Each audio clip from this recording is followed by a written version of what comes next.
Evening आपको, बच्चों आपको। मैं डॉक्टर प्रशांत। पिछली वीडियो में मैंने आपको यह बताया था कि उच्चारण के जो दोष होने के कौन कौन से मुख्य प्रकार या मुख्य वजह उसकी कौन कौन सी होती हैं। यहाँ पर आज मैं आपको बताने वाला हूँ कि उच्चारण दोष को अगर हम दूर करना चाहें, यह जो प्रॉब्लम जो हमारे सामने है, ये जो दिक्कत हमारे सामने है, जो दुविधा जो हमारे सामने है, हम इस दुविधा को अगर हम दूर करना चाहें तो हम उसको कैसे पाएंगे कर, है ना। तो आज मैं यही आपको उच्चारण दोष को दूर करने के उपायों के बारे में बताऊंगा। तो बात क्या है कि जब बालक परिवार से बाहर निकल के वातावरण में गांव वालों से मिलता है, व्यक्तियों से संपर्क करता है और विद्यालय में जब वो पहुंचता है तो बालक के साथ वार्तालाप करने पर प्राध्यापक को यह ज्ञात हो जाता है कि बालक में जब वह अपने कोई भी शब्द बोलता है तो कहाँ कहाँ पर बालक के बोलने में बालक का बोलना दोषपूर्ण है ना। और जब वह इन सारे दोषों को प्राध्यापक जान जाता है तब वह यह भी कोशिश करता है कि वह बालक के उच्चारण संबंधी जितने भी दोष हैं वह सभी को दूर भी करना चाहता है ना। तो और बालक के उच्चारण दोष को ठीक करने के लिए वह भिन्न भिन्न प्रकार के प्रयास भी बालक के लिए देता है।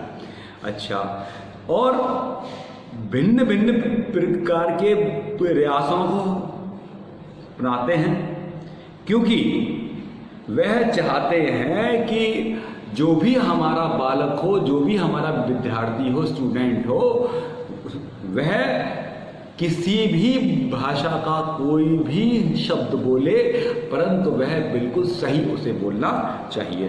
तो ये सारे जो भी आपके दोष हैं उच्चारण के जो भी आपके दोष उच्चारण के, इन दोषों को दूर कराने के लिए कौन कौन से प्रयास हो सकते हैं तो वो मैं आपको पॉइंट के तौर पर बताऊंगा।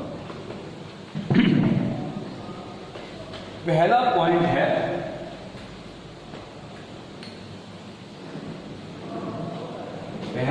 है आपका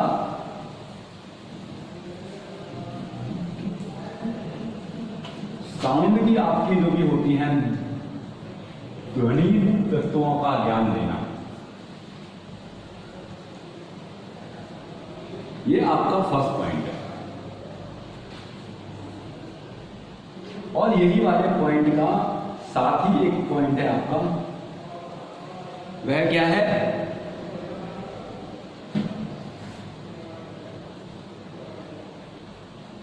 हिंदी की ध्वनियों का वर्गीकरण।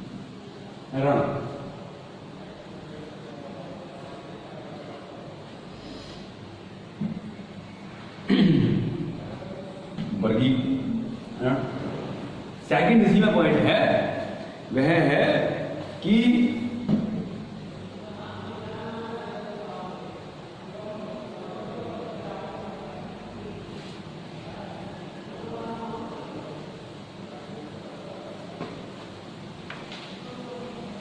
दूसरा जो पॉइंट है आपका वह है हिंदी की विशेष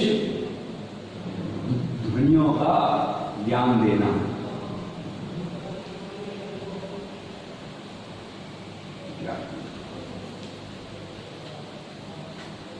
अच्छा, पहले हम इन दो पॉइंट पर आपसे कर लेते हैं बात।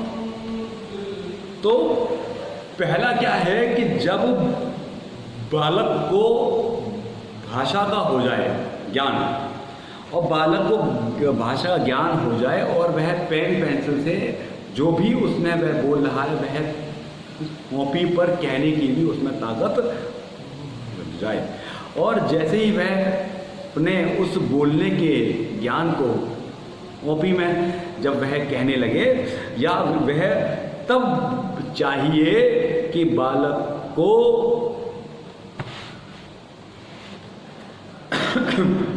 तब चाहिए कि बालक को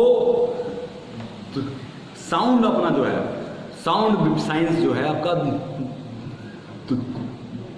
ध्वनि विज्ञान आपका जो है, तो उस विज्ञान के जो जो पॉइंट आपके तो हैं, बालक को प्रत्येक साउंड के लिए, ध्वनि के लिए एक भिन्न भिन्न प्रकार के वर्ग बनाए गए हैं, है ना।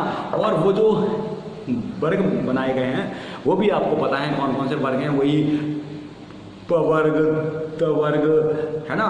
तो वो जो आपके बनाए गए, कौन सा दांत वाला वर्ण है, कौन सा होठ वाला वर्ण है, वो सारे आपको बताए गए हैं। तो सबसे पहले तो हमें बालक क्या देना है, हिंदी ध्वनियों का वर्गीकरण, है ना।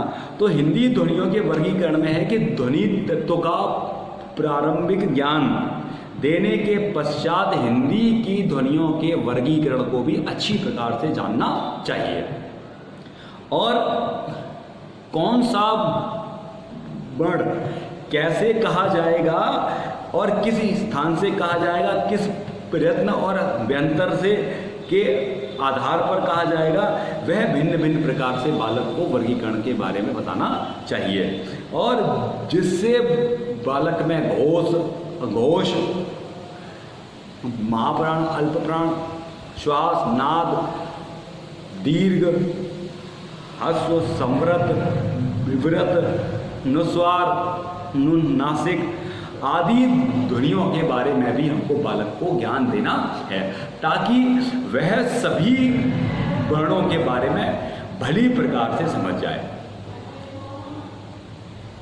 है ना।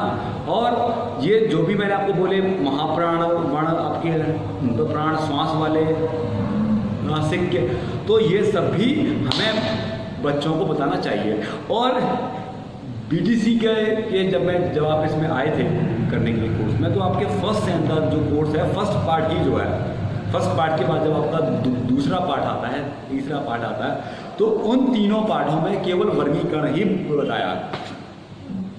क्यों? क्योंकि तुम सभी लोग प्राध्यापक बनने वाले हो, और अध्यापक के लिए यह वर्गीकरण अच्छी प्रकार से उसको पता होना चाहिए। अच्छा, सेकंड पॉइंट था हिंदी की विशेष ध्वनियों का अभ्यास, प्रैक्टिस। हिंदी भाषा में बहुत से ऐसे साउंड हैं कि जहां पर अगर हम उनमें दो वर्णों के बीच में साउंड का अंतर देखें तो बहुत ही बारीक सा है, जैसे स, श, स, है ना, है ना। और आपके कहा जाए तो प, फ, है ना, ब, व, स, श, है ना, तो ड, ढ, है ना। तो ये वह वर्ण हैं कि ना और ना आपके, वा और बा आपके, सा और श आपके, तो ये वह वर्ण है कि इन्हीं वर्णों की ध्वनियों के बारे में बच्चों को विस्तार पूर्वक बताना चाहिए, ताकि वह बोलते समय उच्चारण का ढंग उनका विधिवत रूप से स्पष्ट हो, मतलब बिल्कुल साफ होना चाहिए, विधियों के प्रकार से स्पष्ट होना चाहिए। जैसे व जब हम बोलते हैं तो यह हमारे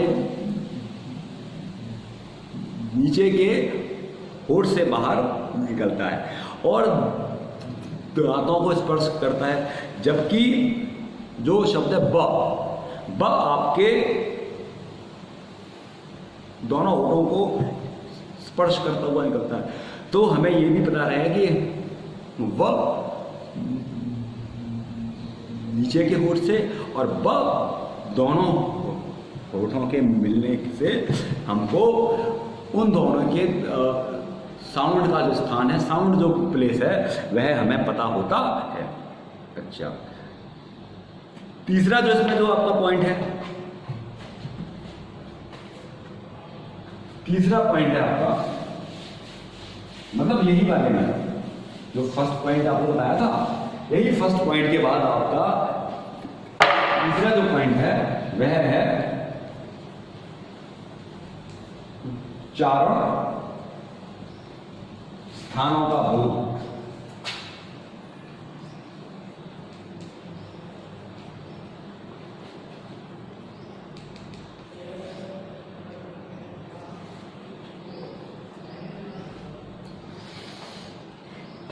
उच्चारण स्थानों की बात अगर हम करें तो साउंड का उच्चारण करने में जो भी हमारे जीव तालु वगैरह जो भी हमारे पार्ट्स हैं वह सभी बहुत महत्वपूर्ण है ना। और महत्वपूर्ण के साथ में है कि हम जिस अपने पार्ट को प्रयोग करके जो भी हम साउंड अपना पैदा करते हैं, बाहर करते हैं, तो वह जो साउंड है वह उस साउंड के ध्वनि का वह उस साउंड का प्लेस है, यानी कि उस आवाज का स्थान है जहां से वह साउंड, आपका आवाज आपकी बाहर निकल रही है। तो एक एक बात का बच्चों को ज्ञान देना चाहिए कि ये वर्ण यहाँ से बाहर निकला, ये वर्ण यहाँ की ऐसे मतलब दोनों में हुआ, संपर्क हुआ तो वो चीज़ निकली। तो हमको बालकों को यह सब कुछ बता देना चाहिए। और उच्चारण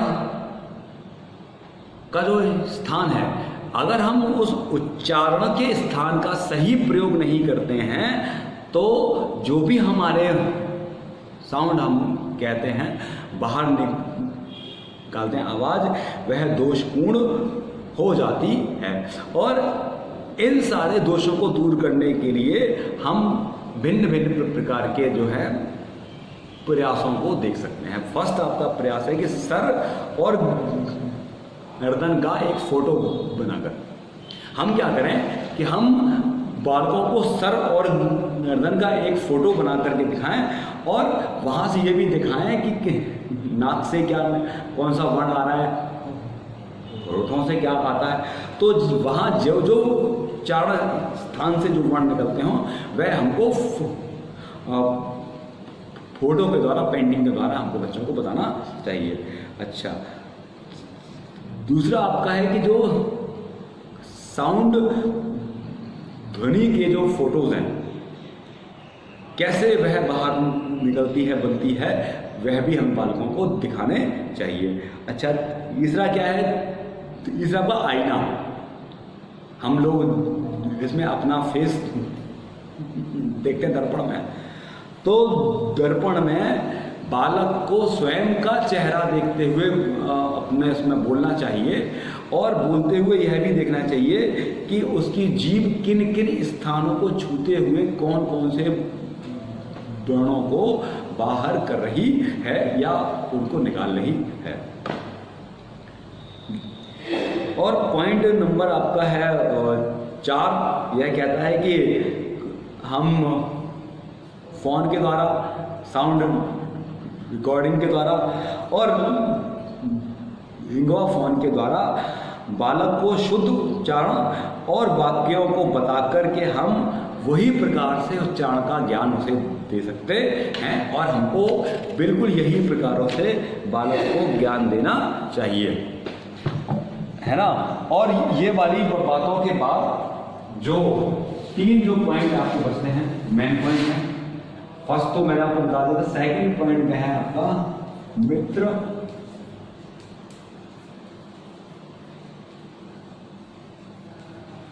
मंडली। तीसरा है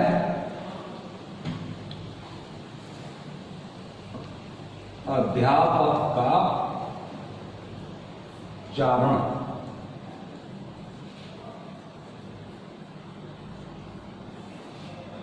और पॉइंट नंबर 4 है आपका संतुलित व्यवहार।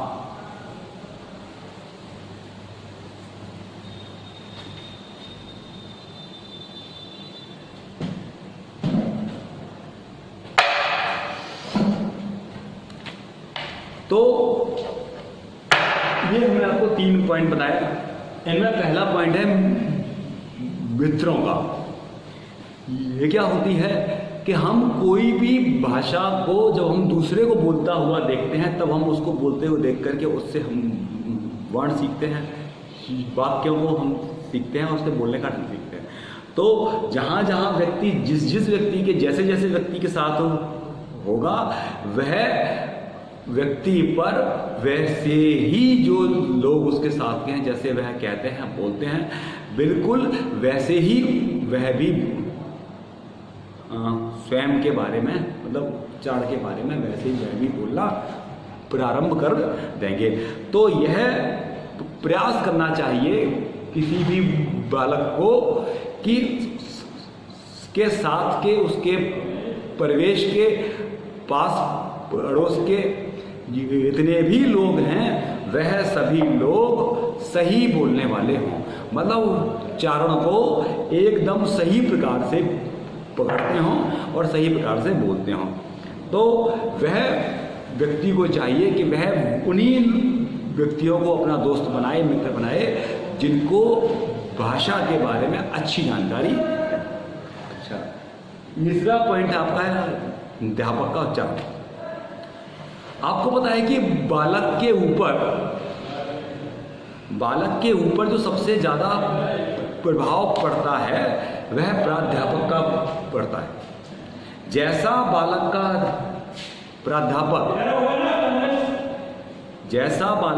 प्राध्यापक कक्षा में बोलेगा, बालक भी वाचन को उसके देखते हुए और ध्यानपूर्वक उसको सुनते हुए वह भी वैसे ही प्राध्यापक की तरह ही बोलना प्रारंभ कर देगा। तो सबसे पहले तो है कि प्राध्यापक को चाहिए कि वह क्या करे कि वह स्वयं जो भी वर्णों को बोले, जो भी वाक्यों को बोले, जैसे बोले, लेकिन वह बिल्कुल सही बोले, है ना। तीसरा पॉइंट रहा। और चौथा और अंतिम पॉइंट आपका जो है वह आपका संतुलित व्यवहार। बालक के प्रति अगर हम बालक के प्रति संयमित व्यवहार करते हैं तो बालक में भय की भावना का जन्म होता है और कई बार इसी भय और संकोच के कारण बालक सही प्रकार से नहीं बोलता, और जब वह सही प्रकार से नहीं बोलता तो उसका उच्चारण भी सही नहीं निकलता है।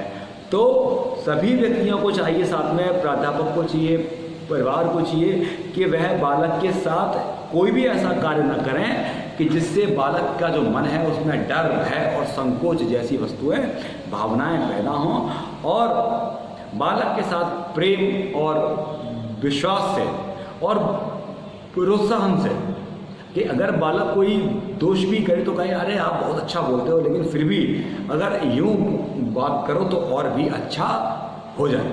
तो हमको बालक को शाबाशी हमको सौंपनी है, शाबाशी हमको देनी है और बालक को प्रेम हमें देना है ताकि बालक में भाषा संबंधी कोई भी दोष नहीं उत्पन्न हो और नहीं पैदा हो। तो यह जो आपका जो पॉइंट था, उच्चारण के पॉइंट जो थे, वह आज आपका ये जो टॉपिक है वह संपूर्ण हो गया है। मैं प्रशांत देव आपसे इजाज़त चाहता हूँ। ये वाले में कोई भी अगर आपको इस पाठ में कोई भी दिक्कत परेशानी हो, किसी प्रकार की किसी कोई भी, तो आप मुझे कमेंट बॉक्स में कमेंट के द्वारा बता सकते हैं। आपका बहुत बहुत धन्यवाद। महामारी फैली हुई है या ये बात मैं प्रत्येक उसमें बोलता हूँ, आप लोग बाहर ना आएँ, दोस्तों के पास ना जाएं और ऐसी जगह बिल्कुल ना जाएं जहाँ पर बहुत ही भीड़ भाड़ हो, है ना। बी सेफ रहें, अच्छे रहें और अपना जो काम है उस पर ध्यान दें। बहुत बहुत धन्यवाद आपका बच्चों, बहुत बहुत आपका।